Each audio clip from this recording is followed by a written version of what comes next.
Hey everyone, welcome to our panel on the belonging effect, why connected clients stay and pay longer here at TC Collective. I'm Alejandro Soares, your product adoption specialist at ABC Trainerize and a health and fitness coach. We have a great conversation about community and connection coming up with an amazing group of panelists who are all coaches using ABC Trainerize to fuel their fitness communities. First up is Shawn Vance, former Green Beret medic turned celebrity fitness coach and founder of the Dad Unit. This is a community of high-achieving dads. With the same elite training he used to prepare soldiers and A-list actors, he now helps fathers reclaim their edge, build strength and discipline, and lead their families with purpose. Known for his structure and brotherhood approach, Shawn's programs blend combat readiness, accountability, and real-world transformation.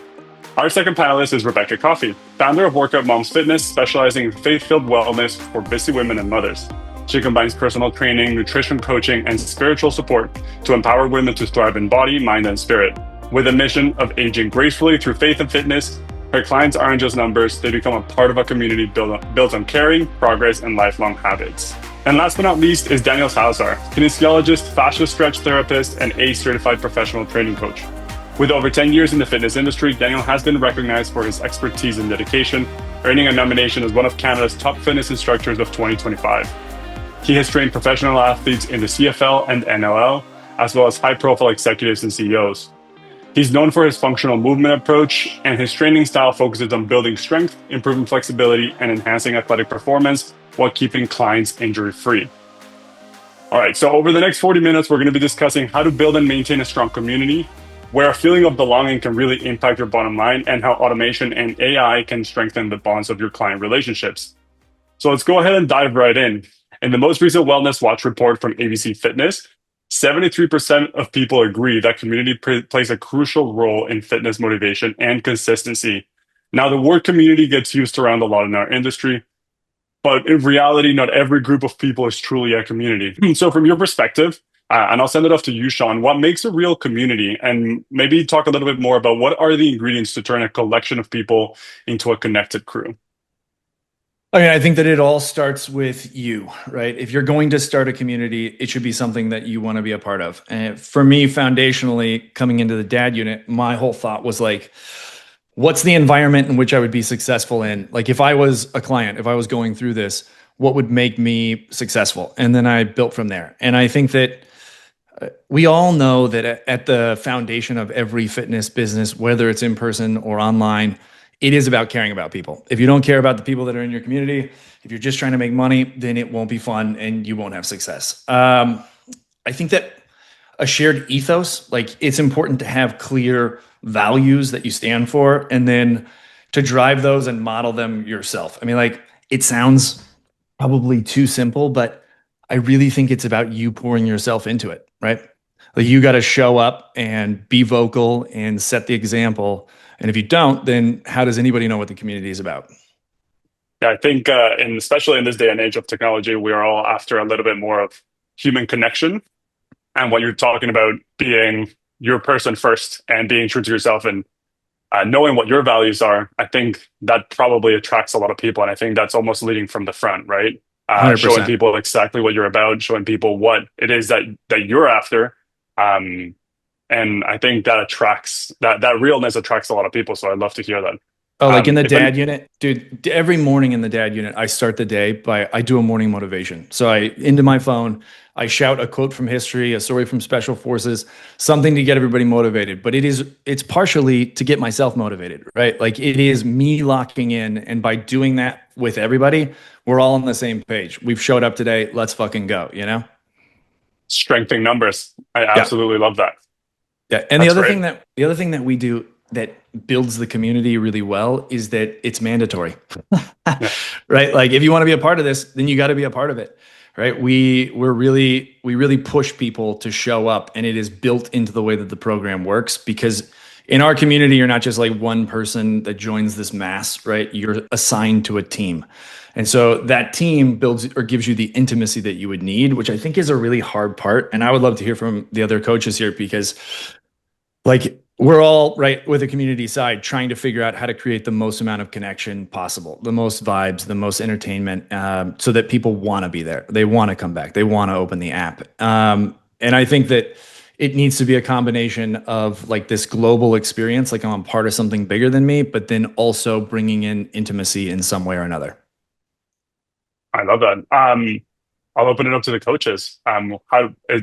Does this resonate with you? Is this similar to what you guys are doing? And do you maybe have a different take on what a community looks like? I personally do the group chat thing. I love the group chat options in Trainerize. I love how I create separate ones for different situations. I have the main one, which is in the mornings. I do a morning pep talk. I pump them up about like getting their steps in, their goals, any of their nutrition, all the things, trying to just pump them up and get them ready and excited for the day. And then, of course, I posted a devotional in one of the other group chats. So I definitely utilize everything and make sure, like, if they don't want the devotional, but they do want the group chat thing, I have it in separate ones so they can go as they please and check the ones that they personally want. But yes, it definitely utilizing those group chats and doing that pep talk every morning. I think it helps because the next thing you know, they're like liking it, they're commenting, they're like, yes, okay, let's do this. I got this. So once they all start chatting and they're like, yeah, we got this. Let's do it. We're going to do it together. So I really love the group chat options in there. It definitely helps with building that community. Yeah, I think that sense of belonging and knowing that you're not alone in doing it and knowing that there's other people also counting on you to be motivated to do it, I think can always drive a lot of people and help a lot of people actually complete what they need to do. So I'd love to hear it now. I know that community can take many forms. Whether it's an online community like we've talked about here multiple times, there's also in-person communities or even a mix of both. Daniel, I'll ask you this question next. So can you share a little bit of what type of community you're leading or have you led in the past and how you're structuring? And maybe give me a little bit of the key differences of how you build community online versus offline and what you're finding works best for coaches today. Yeah, absolutely. I think the biggest thing, like with our community, is we try to empower people to live their best life. That's kind of our mission statement, and that's that's providing premium, personalized, science-backed training. And the way we do it is we provide a little bit of a combination: the in-person one-on-one training, plus the online for accountability, habit tracking, custom meal plans, as well as we use it for challenges as well. So one thing is when we get during times of the season, we would do like a group challenge to keep people motivated to the end of the year, especially during like December or like the new year start. We would use a challenge in January as well. So a combination of the in-person one-on-one training online. Then also one thing that we really keeps us kind of different is that we try to think of goals, but also destinations. So when we put a plan out, we try to find a destination that we can do together, whether that be something like the big one right now is High Rock. So a lot of my clients are training for it, and that's the big destination we're gonna do. Some sort of event we can hand to. We do a lot of like events, international events as well as in-person events, but hiking events during the summer, in the winter, skiing events to keep people in community and keep people engaged. So that's one thing that we really stand out is having that destination as a goal to keep people accountable and to drive retention. Yeah. That's amazing. I personally love in-person events. I think, again, I know this is the second time I talk about this, but in this day and age now, we're all craving a little bit more human connection, a little bit more human interaction.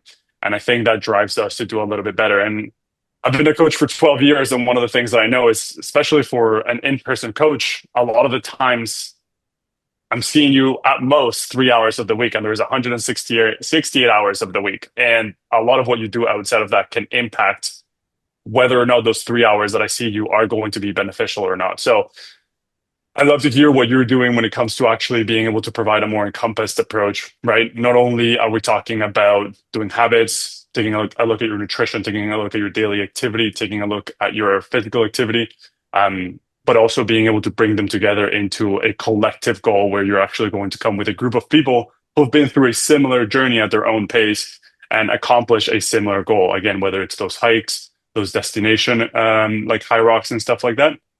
I love that you've been able to put that goal ahead of it and give people something to actually strive for. So I think that's a phenomenal job. And again, I'll open it up to the group, see if anybody else has anything that they would like to add here. I've actually done the in person slightly, like a little bit of the walk. So an event like he was talking about. Most of mine is online virtual sessions. I don't really do any in person anymore, but I did used to do the walk live events. And so the people that were local, they would come on a Saturday morning, we'd walk together, or if they weren't allowed or were not able to be in person, we were able to do that video call, like a Zoom kind of thing, and we all be on the call. So that was really fun and encouraging. People would just walk and talk, and that was something they wouldn't even know each other, but they're sitting there talking to each other and having a conversation, introducing themselves, and it was very encouraging. And I was inspired every time, just like, I brought these people together. This is pretty awesome. So yes, things like that are really, really awesome. I think that a combination of the online and in person are very, very good together. That's amazing. I appreciate that point of view, and I think just again being able to meet new people, right? Often we don't get to meet that many people anymore, whether it's at work or whether it's just your neighborhood. It's always nice to get out to a new circle and meet people who are like-minded, who have similar goals, and be part of that journey together. I think that's a phenomenal aspect of community. So let's take a look a little bit more about, you guys are dealing with larger communities. You guys are dealing with so many new people that you're seeing. So if you have a new client, right, I'm curious to understand, and maybe Shawn, I'll direct it to you on this one. What strategies do you currently use when you have a new client? How do you make them feel seen, supported, and feel like they're part of that community from day one? And how do you maintain that personal connection as your fitness business grows?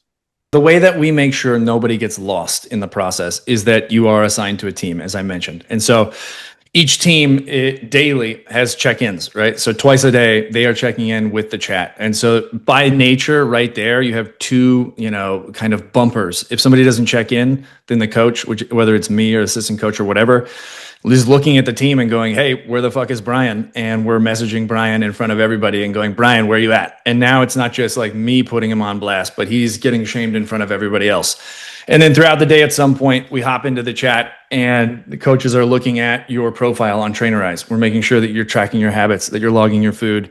I'm looking at your workouts to make sure that you're progressing in weights. There is no hiding inside of our world. And so that's really how you make sure everybody gets seen, is that it's just built in, right? It is part of the system. And it works great, right? Like if everybody that does it, if somebody's falling off, right, there's still obviously everybody has a fall off person or fall off people, which you try to get back. I'm not going to lie, right? But I'd say, like, in general, I get a solid 80% of the people that show up in the beginning are there at the end, ticking their boxes and doing what they're supposed to do, which is the real dream, Yeah, that's amazing. I like specifically what you're talking about when it comes to, you're not only creating accountability from a coach perspective, right? I think it's so easy to say, okay, I paid for the coach and feel good about it. But now when you have a group of people, that team that you're building, when your entire team is being it's like, the best. hey, Yeah. where are you? at least once a week, I'll put up like, here's everybody on the team and the progress that we've made, so that you have to look at yourself next to somebody else that's just like you and compare your results. Am I locked in? Am I dialed? That thing, just doing that alone, I think drives people maybe more than anything else. They hate seeing like, oh crap, I've only lost 7 pounds and that guy lost 16. Like that public humiliation, it works great. I love pulling on some competitive strings. It's Yeah, exactly. always a good time. Yeah. It's always a good time. Yeah. That's amazing. Running a personal training business and having been in the fitness industry and really running any business itself, I think a lot of what keeps businesses very, very healthy are retention and referrals, right? How have you found, and I'll open it up to the group here. How have you guys found that community? How does community drive that sense of retention and that sense of referral? How does that make it more sticky for your clients to want to come back? For me, clients they like to know that I am like listening and paying attention. And so going back to a little bit what he was saying with the putting them all on the board and things like that. I do a women. So this is a little bit different. We can't shame. And it's more about just understanding and compassion for each other.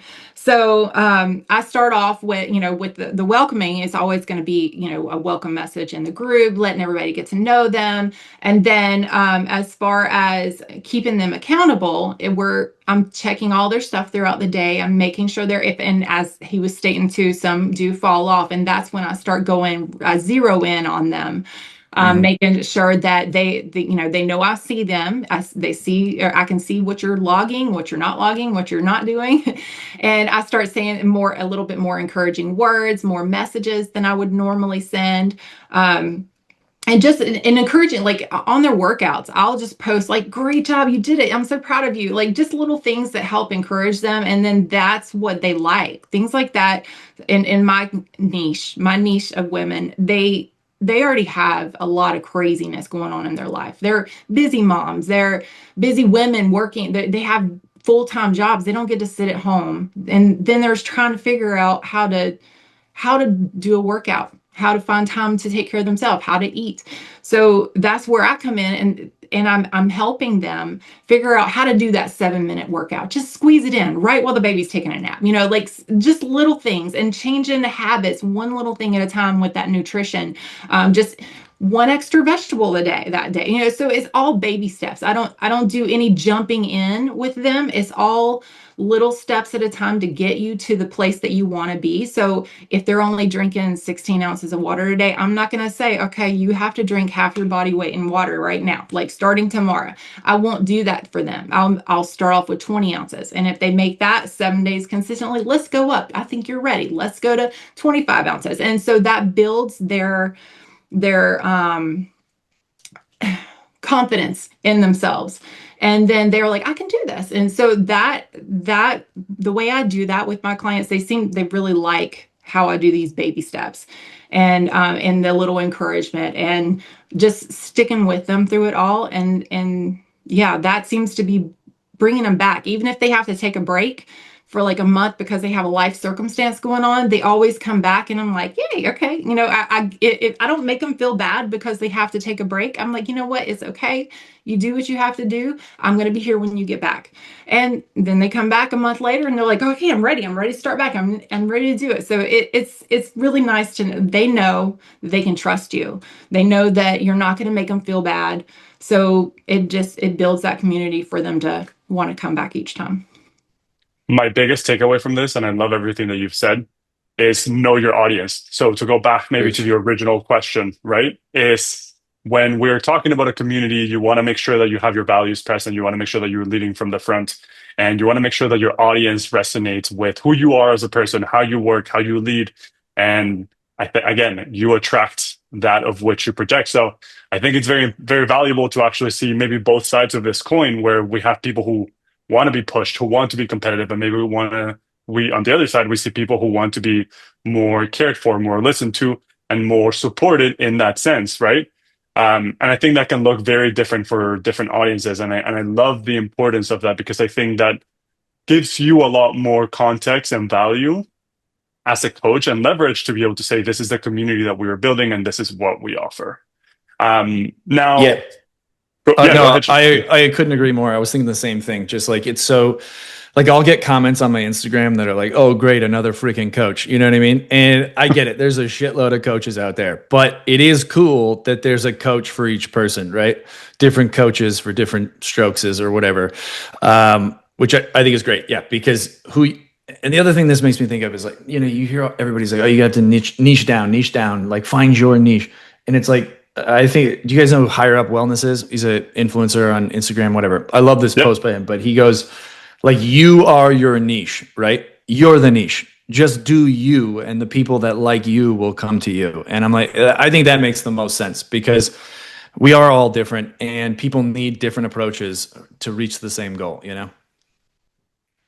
I love that. I think just be loud, and be true to what you are going after. And kind of going back to that first point that you said, it's if you want to be happy doing the things that you do, it's make sure that you are doing things that bring you that joy and things that Yeah. actually resonate and line up with what you want. So that's so valuable. So to bring it back to the business side of things and how actually being, true to yourself and honest in what you're doing, do you have any go-to strategies to make things like a referral happen on purpose, right? I think when we find our people, it's likely that those people know more people that could benefit from this. So maybe Shawn, since you were just kind of up here, do you have any go-to strategies specifically to make that happen? Yeah, well, I'm going to tell you my strategy that has been just super lucky, but also it has a negative side to it at the same time. So because we run our thing as a team, right? So you're going to go through the first 90 days. Think about it. I listen, I didn't come up with anything new. I just took the way the military works. Like your first 90 days is basic training essentially, or we call it selection because make it special forces there. And so everybody's got to go through this process, and you're going to go through that 90 days with a team. And by nature of it being a team, and when I'm walking you through the sales process, I'm going like, this is so much fun. Like I've got a group of guys in here from this church. I have this group of guys in here from YPO. I have this group of guys, and people are automatically thinking like, oh, it's fun to do with their friends. And so I just sell one or two people, and then they go tell their friends, and then I get all their friends' calls, and then we build a team. So it's like a self-referring mechanism. The downside of that is that when you have to launch a team, you have to get enough people in there at a time in order to launch, right? So then you end up with this, which is the argument to go with the evergreen model as opposed to a rolling enlistment as opposed to a start date. But yeah, referrals has been my entire game up to this point, which is good and also scary. But I think the biggest driver is just one, results. They know you care, and they had a good time. They had fun. The best compliment is just a good referral, a good compliment. Like, yep. And I will ask people for it, right? Like if people have had success in the program, I know that they've loved it. It's meant a lot for their life. It changed them. I'll tell them when I'm launching a new team, hey, we got 3 spots in here. Tell your friends. And people do. That's amazing. That's amazing. I would like to maybe turn a little bit more from, and maybe turn the clock back and see for those coaches who are just starting out, let's call it, or maybe they're still working one-on-one and looking to transfer into, more of a group-based or a more community-based concept. And maybe Daniel, I'll look to you because I know you're still doing a lot of one-on-one work. What are your top 2 or 3 tips to start building a community around their coaching? 3 tips. I think at the start, you start small, but you stay consistent. Build like a micro groups, 5 to 10 clients, and have like shared challenges within those clients. For me, I have a group that is focusing on high rocks. I have a group that's focusing on, we're doing right now, we also do like members of the month. So we do challenges with members that want to do more. So we do either community events, runs, so that we have a dedicated run group. So we have people in there. So I think that's building that start small, but be consistent, and have different challenges within your groups. Create like a shared identity. So like making sure you have brand language. Our big thing at Innovative is no excuse, stronger together. So we try to challenge ourselves. That's what we try to do. We do a lot of, try to have a destination and a goal for a 3-month goal and a 6-month goal down the road. And then highlight performers. Like we do client of the month, showcase progress stories, connect with people, and connect with them. They're not just numbers. And making sure they're visible on either your social media, posting about them, sharing their growth or progress. I think those are big things that drive retention and build community. Yeah. I like that. I think that kind of goes back to what we started talking about, which is how do you make people in a community feel seen, feel heard? And it's being able to highlight people who have done well, being able to highlight people who have put in that work. And I think for me as a coach, I can tell you, I can help you accomplish X, Y, and Z, but it's another thing when I can actually show you what my clients have accomplished when they are part of this community, when they're actually driven by what these people are doing. And you get to see yourself more in other people in this community than by what I can tell you alone. Because I can be a great salesman, but at the end of the day, I think results speak for themselves. And I think you're doing a great job at leveraging, showcasing what your clients are accomplishing so that other people in your group can continue to motivate themselves and continue to strive to accomplish what their goal may be. Absolutely. Yeah. The big thing is like, it comes down to results. Like your clients are here for results, and a big part of our like feeling seen and supported is, especially during the onboarding, is doing an assessment. We do an FMS. We also do like VO2 max assessment, and then a movement assessment. And then 3 months down the road, we redo it, and we objectively see the progress over time. And that's a big part of not only retention, but also showcasing that progress to the community. Let's maybe look back at someone who doesn't have that, right, and who's starting to go through the process. Maybe you're getting on with 5-10 people. You talked a little bit about a micro community and staying consistent. So as that community grows, right, and for you guys, for all of you, how have you been able to actually maintain that personal touch as your community grows? Because it's one thing to feel part of a really tight-knit group of people when you're talking about 5-10 people, but when you're talking about larger groups, right, when maybe you're getting into the 50s, 70s, 100s, how are you maintaining that personal touch with everybody who's kind of coming through? And Rebecca, maybe let's bring it over to you. Okay. So with my group chats, like I don't have I'm not up to the higher numbers like the 70s and up in that area yet. I will be soon, I am assuming. I have faith. But I will say I do have a little bit of help with AI with my group chats on just the pep talks. I don't do on because I want to keep everything as personal as possible. So if I'm drinking my morning coffee and I know I need to go ahead and start doing my little group chat, the devotional, things like that, and I am not peppy yet, I will ask ChatGPT to, I'll tell it everything I want to say, and then they'll spice it up for me in my tone, which is perfect. And I'm like, okay, I can do it. So that is how I make sure that, I'm still peppy. I still have my stuff going. I'm saying my thing to them. But it sounds like me because I've trained it to know how I talk. But I will only do that on the group chats for that morning pep talk sometimes whenever I am just like not there yet. And that's like 6 a.m. So not everybody is that peppy at that time. As far as in like the other things, I'm a one-on-one girl. I just like to talk. I tell them like I want to chat with them, see how their day's going, what's going on in your workout, how did that feel to you? As much communication as possible, which is time consuming, but it's worth it because they know that you are listening. They know that you care. And I think that's why they want to stick around. That's why they keep coming back. And that's why they tell their friends about it. And I get to have siblings and best friends on my group together, which is all having a great time. And I've had some sisters together and they're like going back and forth in the chats and like, oh, I got this, let's do this. And they're like, oh man, look at you. So it was so funny reading the comments and like from other people probably looking at it, they're like, wow, these people are really close. And so it encourages them and then they get into the conversation. But yeah, and I even do one of the group chats is celebrate every win. So every time they mark something as complete, it shows up in that list and then everybody gets to celebrate their wins with it. So they can do their little emoji hearts with it or say, great job, Janice or whatever for your accomplishment. Whether it's a workout, a walk, or they hit their fitness goal, or they completed a habit. All of it shows up in there, and that is where we celebrate together our wins. That's awesome. You actually kind of jumped into what I wanted to ask next, which really is just understanding how we feel when it comes to, there's so much fear around tech and automation and how that might make coaching a little bit less personal. But you've kind of just showcased one example of how it can actually deepen connection, right? And how you can use it to leverage your own person, your own voice.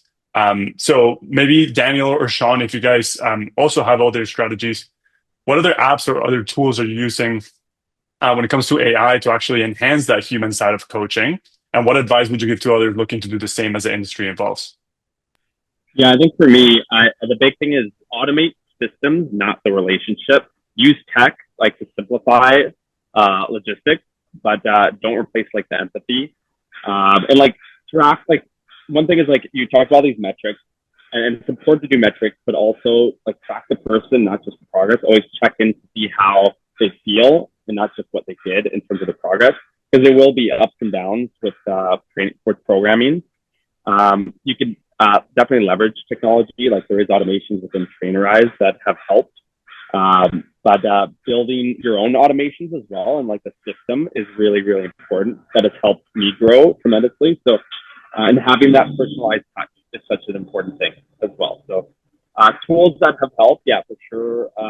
Like the automation for a lot of our assessments, we use ChatGPT for sure. It is something we use, but our assessments, we input it into the ChatGPT to create more personalized programs.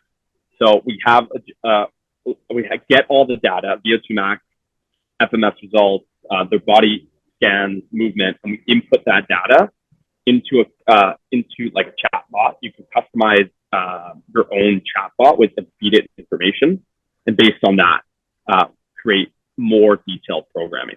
That has helped tremendously. Building your own chatbot and inputting the information that it needs to help make it more personalized. I love that first line. Can you repeat that again? Automate systems. Oh yeah, automate systems, not relationships. Absolutely, yeah. It's huge. Like it's all about systems. Like when you fall, like especially when you're scaling, it's like you need to have systems in place. Because when things don't work out or things start to fall apart, you always revert back to your systems, and that's such an important aspect, especially if you're trying to scale. Like that's the biggest part. You need to have systems in place. Yeah, absolutely. I could not agree more.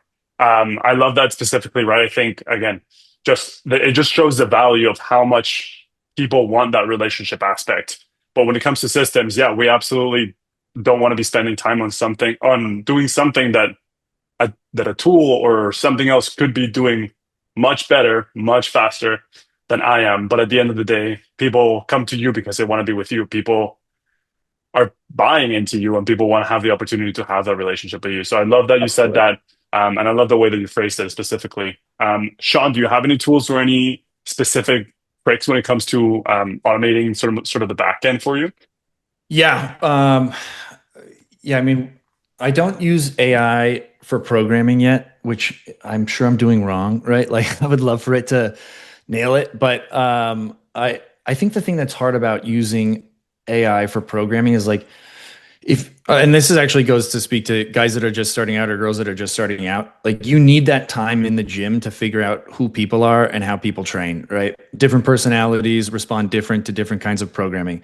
Once you've been doing it for a while, you can talk to somebody and be like, this person is going to fall apart if I give them supersets, right? Like there's no way we're going to get the intensity that we need.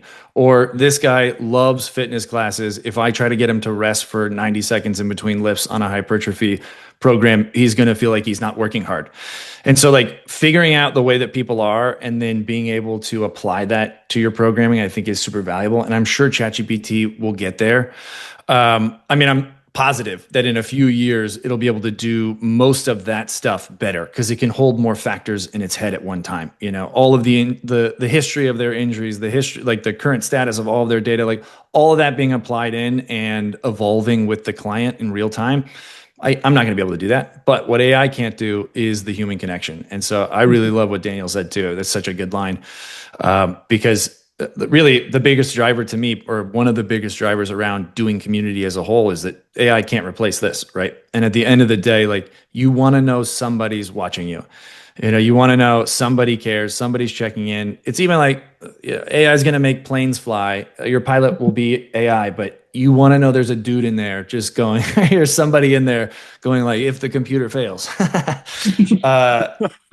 We also use, sorry, go ahead.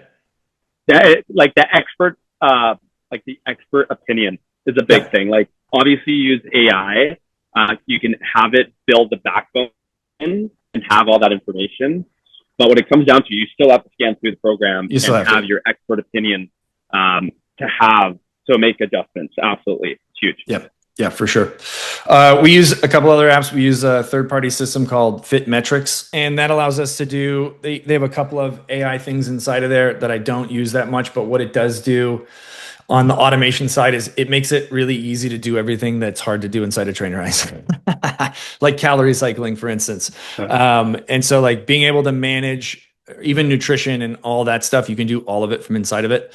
And so it enables you to do a few more things. I use that. But that's like the largest automation that we use. And I think that I know I probably need to get better at it, right? But I am most afraid of that thing where you lose the human touch. I'm really afraid of that because that is what separates us, right? Yeah, absolutely. And again, it goes back to the value of community. And I think everybody is really after being able to have that human connection. So maybe taking a step back, getting a bit of a bird's eye view, I would love to open it up and see if you guys have any final words or any final advice for someone who is looking to start building that community or looking to strengthen that community. Feel free to share those final thoughts that you may have. What I would say, if you're just starting out, you want to build a community, you've got to start by getting a tight group together. And I think if you have a friend group already, great, give it to them for free, whatever it takes. Like my very first team that I launched, I just went out to all of my friends that I had never lived in the same place as, or like couldn't have trained with me, knew my background, knew who I've trained, all the rest of it. And I gave them a very cheap or like a, discounted start price to just get people in. And I was picking people that I liked, you know what I mean? That naturally already embodied the community I wanted to create. And because many of them were also already friends, you just need 10 people hanging out on a group chat to become a community. And you pump that up on a daily basis for a period of time.